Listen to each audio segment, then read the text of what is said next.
नमस्कार. कसे आहात सर्व? मस्त आहात ना? मस्तच राहा. सर्वांना सर्वप्रथम श्री स्वामी समर्थ. तुम्हाला सर्वांना आजचा दिवस खूप छान आनंदाचा आणि आरोग्यदायी जाओ. तर आजचा हा व्हिडिओ आहे ना, माझा झाडांसाठीच डेडिकेट असणार आहे.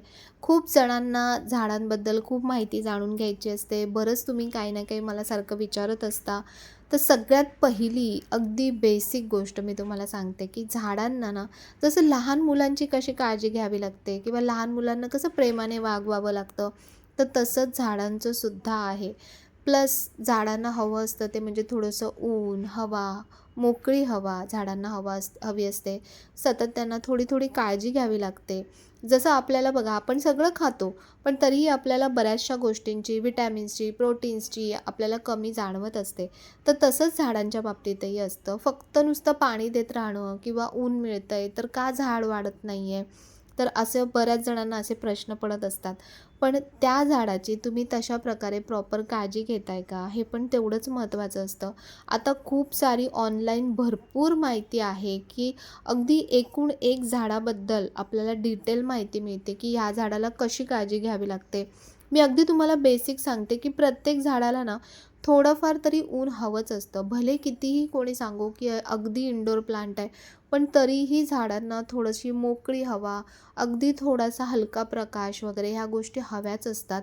तर म्हणून एकदमच जर इंडोर जरी ठेवलं असेल ना, तरी आठवड्यातून एकदा तरी त्या झाडाला थोडंसं ऊन सकाळचं कोवळं ऊन दाखवणं खूप गरजेचं असतं. तसंच जसं मी आता हे कटिंग करते, तर असंच झाडाचं ना मध्ये-मध्ये कटिंग करत राहणं. जी पानं सुकलेली आहेत, थोडीफार कोमेजलेली आहेत वगैरे किंवा ज्या फांद्या जिथे फुलं येऊन गेलेली आहेत, तर अशा जर तुम्ही कट करत राहिलात ना, तर झाड आपलं खूप छान ग्रो करतं. तर दुपारी बघा हे सगळं एक नवीन प्रकार घडला होता. तो म्हणजे की इथे ना संपूर्ण यांनी काय केलं, नळ ओपन केला ह्याचा माठाचा आणि तो डायरेक्ट तुटलाच. तर त्यांनी बघितलंच नाही नंतर की नळ लीक झाला आहे आणि संपूर्ण प्लॅटफॉर्मवरती ना इथे सगळं ओलं झालं होतं. संपूर्ण पाणी-पाणी झालं होतं. नशीब मी पाणी पिण्याच्या म्हणजे निमित्ताने का होईना मी आली आणि मी बघितलं, तर मग सगळं पटापट उचललं, सगळा पसारा ह्या साईडच्या प्लॅटफॉर्मवर ठेवला. इथलं सगळं व्यवस्थित पाणी पुसून घेतलं आणि त्यानंतर बघा आता इथे प्लॅटफॉर्म किती मस्त मोकळा-मोकळा वाटतोय ना. तर थोडा ना मी असंच आता हा मोकळाच करणार आहे प्लॅटफॉर्म म्हणजे इथे खूप सारं सामान काही ना काही असतं सतत. तर म्हणून आता इथे थोडंसं मोकळंच करणार आहे. तर त्याची पण सोय होणार आहे हळू-हळू. तर पुढच्या व्हिडिओमध्ये मी नक्की ते शेअर करेन. तर हे पण बघा, हे जे स्टँड इथे ठेवते तर हे लाकडाचं आहे. तर जर पाण्यात पडून राहिलं ना तसंच तर लवकर खराब होऊन जाईल. तर म्हणून थोडं लक्ष द्यावं लागतं. तर आम्ही लगेचच संध्याकाळी सुट्टी होती त्यामुळे वेळ होता. तर लगेचच संध्याकाळी माठ घेऊन गेलो. म्हणजे तर मातीची भांडी असो, माझी सगळी झाडं असो, खतं असो, सगळ्या गोष्टी मी आता इथून ना MIDC आहे, डोंबिवली MIDC. बऱ्याच जणांना माहिती असेल, की गरडा सर्कलचा जो एरिया आहे, तर तिथे हे सगळं लाईनीत पूर्ण झाडवाले म्हणजे नर्सरी असते. तर आता इथे बघा सीझन वाईज गोष्टी येतात. जेव्हा दिवाळी होती, तेव्हा बंट्या आल्या होत्या. आता उन्हाळा आहे, तर आता इथे सगळी ही भांडी आलेली आहेत मातीची, म्हणजे ज्याच्यामध्ये आपण पक्ष्यांना पाणी ठेवू शकतो. माझं अनाईसे काय झालं, पक्ष्यांचं जे भांडं होतं ना पाणी ठेवायचं, ते पण तुटलं होतं. ते काय करतात, त्याच्यात उड्या मारतात, अंघोळ्या करतात. मग त्यामुळे ते भांडं पातळ होतं, तर ते पूर्ण मधूनच तुटून गेलं. तर म्हणून मला ते भांडंसुद्धा घ्यायचं होतं. आणि बघा खूप छान माठ आलेले आहेत. आता सीझन आहे ना, तर सीझनच्या हिशोबाने त्या गोष्टी येतात. तर हे जे कलरफुल केलेले माठ असतात ना, हे शक्यतो मी सांगते की नका घेऊ. कारण त्यातनं पाणी इतकं थंड होत नाही. जितकं थंड तुम्ही अगदी हे साधे जे माठ आहेत ना, लाल माठ किंवा हे काळ्या रंगाचे माठ, हे तुम्ही जितके घाल ना, त्यात पाणी खूप छान थंड होतं. आणि माझा जो माठ आहे ना, मला खूप टेन्शन आलेलं की मला माठ पूर्ण द्यावा लागतो की काय?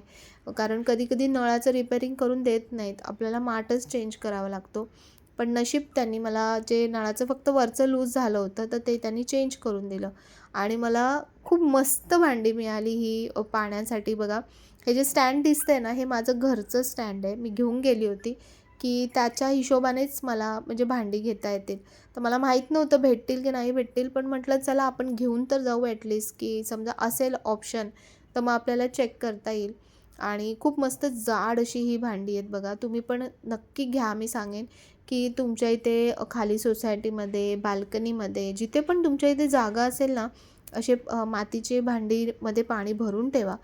मातीची भांडी याच्यासाठी कारण याच्यामध्ये पाणी थंड राहतं. जसं आपलं माठात कसं पाणी थंड होतं तसं थंड राहतं आणि पक्ष्यांना पण खूप बरं वाटतं. आता किती कडाक्याचा उन्हाळा पडला आहे बघा, त्यांना पण बिचाऱ्यांना तहान लागतच असेल. तर म्हणून असं थोडंसं पाणी ठेवलं, पाणी प्यायले ते, तर त्यांना पण खूप बरं वाटतं. आणि इथे आली आणि मी झाडं बघणार नाही असं होतच नाही. तर म्हणून ना ह्यावेळी म्हटलं की नाही, जी 30-30 झाडं अजिबात घ्यायची नाही. म्हणजे गुलाब आहेत माझ्याकडे भरपूर, त्यानंतर पीस लिली आहेत भरपूर. इनडोअरच माझं ते तिकडेच नजर जाते. तर ह्यावेळी एक वेगळं झाड बघितलं, ते म्हणजे की हे आहे अनंताचं फूल आणि याचा इतका सुगंध येतो ना, खूप छान, खूप मस्त सुगंध येतो आणि भरपूर त्याला कळ्या आल्या होत्या. तर म्हणून म्हटलं चला आपण हे अनंताचं झाड घेऊया. आणि वरती ना इथे इंडोरमध्ये खूप वेगळी व्हरायटी होती. म्हणजे मॉन्स्टर म्हणतात की मनी प्लांट म्हणजे मोठं मनी प्लांट. पण मनी प्लांटचा माझा एक प्रॉब्लेम झाला आहे तो म्हणजे की एवढे मनी प्लांट झाले आहेत की त्याचा खूप पसारा होतो. तर म्हणून मी ह्यांना म्हटलं नको मनी प्लांट नको, आपण दुसरं काहीतरी बघू. तर एक दुसरं मस्त झाड या दादाने दाखवलं, ते म्हणजे की बर्ड पॅराडाईज. हे मी पहिल्यांदाच ऐकलं, खरंच मी पहिल्यांदा ऐकलं. आणि मी लगेचच सर्च केलं की हे काय आहे, कुठलं झाड आहे. तर बर्ड पॅराडाईज आहे ना, खूप ऑक्सिजन रिलीज करतं त्याने मला सांगितलं आणि खूप महागडं आहे झाड जरासं. पण ते रेअर आहे, दुर्मिळ आहे, म्हणून ते तेवढं महाग आहे आणि दिसायलासुद्धा खूप असं रिच दिसतं. म्हणजे घरातला एखाद्या जरी कॉर्नरला तुम्ही हे झाड ठेवलंत ना, तर म्हणजे तुमचा जो लिव्हिंग रूम आहे तो एकदम असा खूप छान क्लासी दिसतो. तर बघा किती मस्त झाड आहे. त्याची पानं अशी छान पुसायला लागतात जेव्हा डस्ट बसते त्याच्यावरती. पण खूप सुंदर दिसतं हे झाड. आणि मग संध्याकाळी आलो, दिवाबत्तीच्या वेळेला आलो. मग पटापट सगळीकडे दिवाबत्ती करून घेतली. बाहेर इथे छान दिवे लावले कारण पौर्णिमा होती, तर म्हणून सगळीकडे दिवे लावले.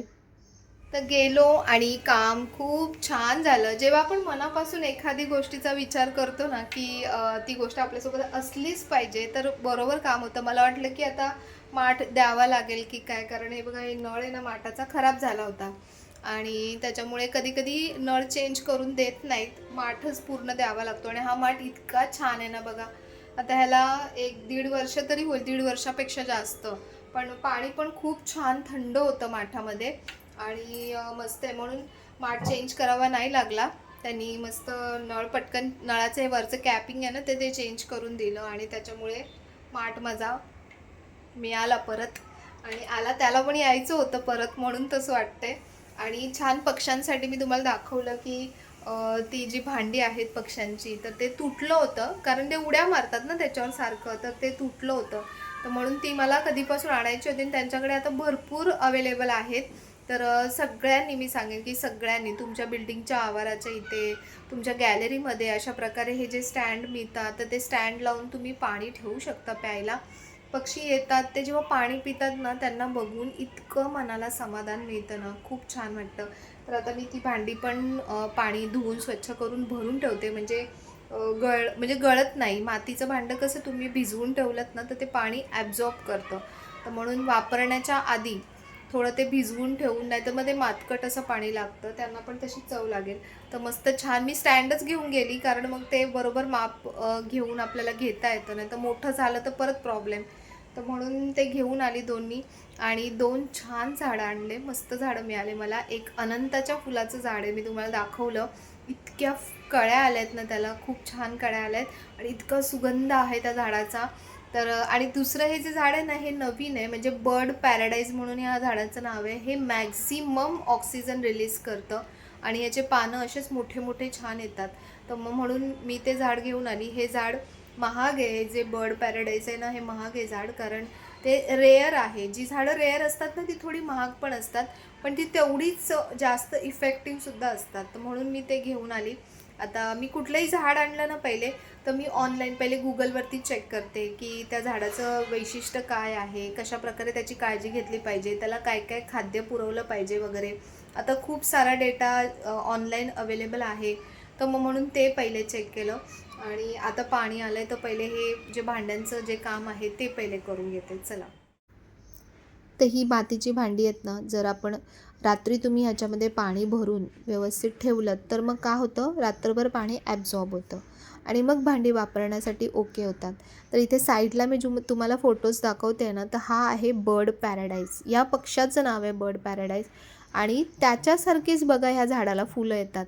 तर हे मला बघून आश्चर्यच वाटलं, हे मला माहीतही नव्हतं. आणि मी जेव्हा चेक केलं ना ऑनलाईन आणखीन डिटेल्स, तेव्हा मला कळलं की ह्या झाडाला असे फुलं येतात आणि म्हणून ते झाड एवढं महाग आहे. म्हणजे मी जेवढ्या हाईटचं जे झाड घेतलं आहे ना, ते जवळपास 1,500 ते 2,000च्या रेंजमध्ये जातं. आणि जर तुम्ही आणखीन मोठ्या नर्सरीमधून घेतलंत ना, तर ते आणखीन तुम्हाला महाग भेटेल. हे रोड साईड आहे म्हणून थोडंसं प्राईस त्यांनी मला कमी केली, पण मोठ्या नर्सरीमध्ये त्याची प्राईस खूप जास्त आहे. तर मी पण वाट बघते की कधी त्या झाडाला तसे फुलं येतील. आणि किती सुंदर फुलं होते त्या झाडाचे, खूप मस्त. तर लवकरच फुलं येऊ दे त्या झाडाला आपल्या, आणि तुमच्यासोबत पण मी नक्कीच ते शेअर पण करेन. तर आता माठ पूर्ण व्यवस्थित धुवून घेतला स्वच्छ आणि भरून घेतला आहे. तर तुम्हाला डब्बे बघून प्रश्न पडलाच असेल की ताईने डब्बे नवीन विकत घेतले का? तर डब्बे नवीन नाही विकत घेतले, हे आईंचे म्हणजे सासूबाईंचे डब्बे आहेत. आईंकडे अशी खूप जुनी पितळेची भांडी आहेत, पण कसं आता ते घासायला वगैरे जमत नाही म्हणून ते अशीच ठेवून दिली आहेत वरती. तर हे डबे खूप मस्त आहेत बघा, खूप छान आहे. मी काही मागितले नाही त्यांच्याकडे, त्यांनीच स्वतःहून आणून दिले की छान डबे आहेत आणि खरंच खूप जुने आहेत. त्याच्यावरती नाव वगैरे असेल कुठेतरी. पहिले आपण प्रत्येक गोष्टींवरती नावं लिहून घ्यायचं. पितळ इतकं छान आहे ना की आता असं पितळ मिळणं खूप मुश्किल आहे. आतमधून असं कलई केलेलं आहे बघा डब्बा. तर काहीतरी काही ना काही छोटं मोठं असं काही ठेवता येईल. आणि या डब्यांवरती लिहिलं आहे बघा, याच्यावरती 1981ला घेतलेला हा डब्बा आहे. म्हणजे माझा जन्म पण व्हायच्या आधीचा हा डब्बा आहे.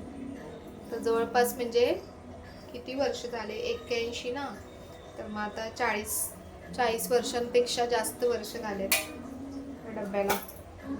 40 वर्षांपूर्वीचा डब्बा. आतमध्ये याला पण कलई केली आहे. पूर्वी असेच डबे वापरले ज्याचे साखर वगैरे सगळं ठेवण्यासाठी. तर विचार करते की इथे असं काहीतरी छान बनवू रॅक एखादा, आणि त्याच्यावर असे छान पितळेचे डबे ठेवू. हे चहा पावडर ठेवायला होईल. आणि हे पितळ इतकं मस्त आहे ना, नुसता असा हात फिरवला ना लगेच चकाचक होऊन जातं एकदम. आताचं पितळ आणि आधीच्या पितळमध्ये खूप फरक आहे. हे खूप ओरिजिनल पितळ आहे. तर आजच्या दिवशी आईंनी हे छान डबे मला दिलेत आणि मी खूप जपून ठेवेन. तर आता हे इथे ठेवते सध्या. हा डब्बा, मोठा डब्बा आतमध्ये ठेवून देणार आहे कारण तो इथे वरती ठेवण्यात उपयोग नाही. हे 2 डबे छोटे असे इथे मला ठेवायचे आहेत रॅकवर, की जे दिसायला पण खूप सुंदर दिसतील आणि त्याचा वापर सुद्धा केला जाईल.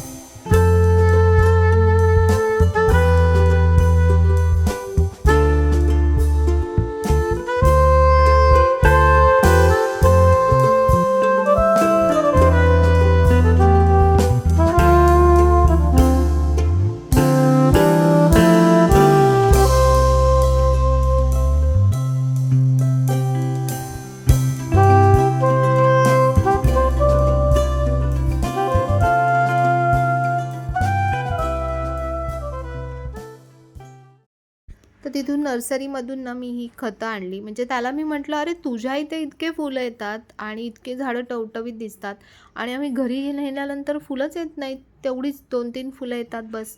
तर तो म्हणाला की "दीदी ये ये उसमें खत डालना है."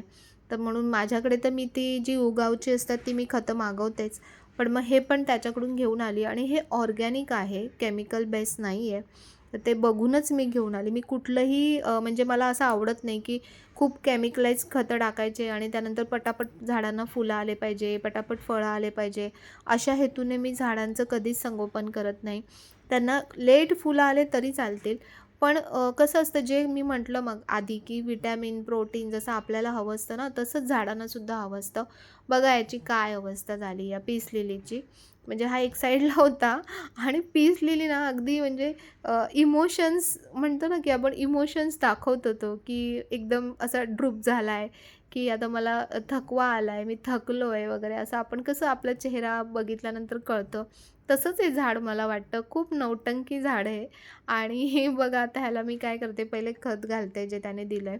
कारण तो बोलला पीस लिलीला पण आहे ना फुलं येण्यासाठी तुम्ही हे खत घाला तरच त्याला फुलं येतील. कारण आपण नुसतं पाणी घालतोय, पाणी घालतोय पण त्याला फुलं येण्यासाठी जे महत्त्वाच्या गोष्टी असतात पोटॅशियम लागतं, फॉस्फरस लागतं, तर बऱ्याच गोष्टी लागतात. तर त्या सगळ्या खतामधूनच त्यांना मिळतात. तर म्हणून 15 दिवसांनी, महिन्यांनी झाडाला वेगवेगळी खतं द्यावी लागतात, की ज्यातून त्याची जी न्यूट्रिशनल जी व्हॅल्यू असते ना, ती भरून निघायला लागते. तर आता हे जे अनंताचं झाड आणलं होतं, तर हे पण मी थोडंसं असं छान साईडने पूर्ण मोकळी केली माती आणि ह्यामध्ये सुद्धा जी खतं आणली होती, म्हणजे एक हरियाली म्हणून जे पॅकेट आहे त्याच्यामध्ये असं हे खत आहे म्हणजे पावडर फॉर्ममध्ये आणि दुसरं आणखीन एक त्याने खत दिलं ते असं ग्रॅन्युअल्स फॉर्ममध्ये म्हणजे ज्याच्यामध्ये ते NPK असं ते खत आहे. तर अशी दोन्ही खतं तुम्हाला बोलला की 2-2 चमचे म्हणजे छोटे-छोटे 2-2 चमचे प्रत्येक झाडाला घाला बोलला. हे जे ग्रॅन्युअल्सवालं खत आहे ना, हे स्पेशली फुलांच्या झाडांसाठी, फळांच्या झाडांसाठी आणि जे पावडर फॉर्ममध्ये आहे, ते अगदी प्रत्येक म्हणजे कुठल्याही झाडाला आपण घालू शकतो, ज्याने झाडांची जी पानं आहेत, ती हिरवीगार राहतात. तर इथे तुम्ही बघत असाल, की माझी ही जी बाल्कनी आहे, जे इथलं गार्डन झालं आहे ना, ते अगदी मस्त झालं आहे. मला खूप भारी वाटतं इथे बघितल्यानंतर. असं छान ग्रीन, ग्रीन बघा डोळ्यांना किती असं थंडावा वाटतो, किती विसावा वाटतो. तर कुठलंही झाड लावताना तुम्ही माती, कोकोपीट आणि खत हे सगळं ना व्यवस्थित प्रमाणात जर तुम्ही घेतलंत, तरच झाड तुमचं म्हणजे लावतानाच जर तुम्ही छान लावलंत ना, तर झाड तुमचं वाढताना पण खूप मस्त वाढतं. आणि आता सध्या आम्ही काय करतो, की जी पण झाडं लावायची असेल, आम्ही डायरेक्ट त्याच्याकडेच घेऊन जातो. तिथेच माती बदलून आणतो. कधी-कधी काही-काही झाडांची मातीसुद्धा खराब होते, रूट्स हे होतात, कुंडी छोटी पडते. बऱ्याचशा गोष्टी असतात झाडं न वाढण्यासाठी. फक्त आमच्याकडे झाड वाढत नाही आहे असं बोलून आपण मोकळं होऊन जातो. पण त्या झाडासाठी काय-काय गोष्टी गरजेच्या असतात ते पण आपण ओळखता आपल्याला आलं पाहिजे. तरच आपल्याकडे झाडं खूप छान होतील. तर अशा प्रकारे आम्ही पूर्ण पहिले माती व्यवस्थित करून घेतली आणि एक झाड लावलं. आणखीन एक ते म्हणजे की कडुनिंबचं झाड जे माझ्याकडे खूप मोठं वाढलं होतं ना, तर ते मी एका मोकळ्या जागेत लावायला दिलं आहे. तर अशा प्रकारे आपण करू शकतो बघा. जी झाडं तुम्हाला वाटतायत की पर्यावरणाच्या हिशोबाने जी झाडं खूप कामात येणार आहेत, तर तुम्ही छोटं झाड आणून तुमच्या घरी लावा. त्याचं छान संगोपन करा. त्याला थोडंसं असं छान मोठं होऊ द्या आणि मग त्याला छान मोकळ्या जागेत लावा. अशा प्रकारे जर आपण आपलं कॉन्ट्रिब्युशन दिलं ना, तर नक्कीच पर्यावरणामध्ये नक्कीच चांगला बदल घडू शकतो. तर म्हणून असा आजचा व्हिडिओ होता. जर व्हिडिओ आवडला असेल तर नेहमीप्रमाणे लाईक, शेअर, सबस्क्राईब नक्की करा. पुन्हा भेटूया अशा छानशा व्हिडिओमध्ये. तोपर्यंत सर्वांना बाय आणि सर्वांना श्री स्वामी समर्थ.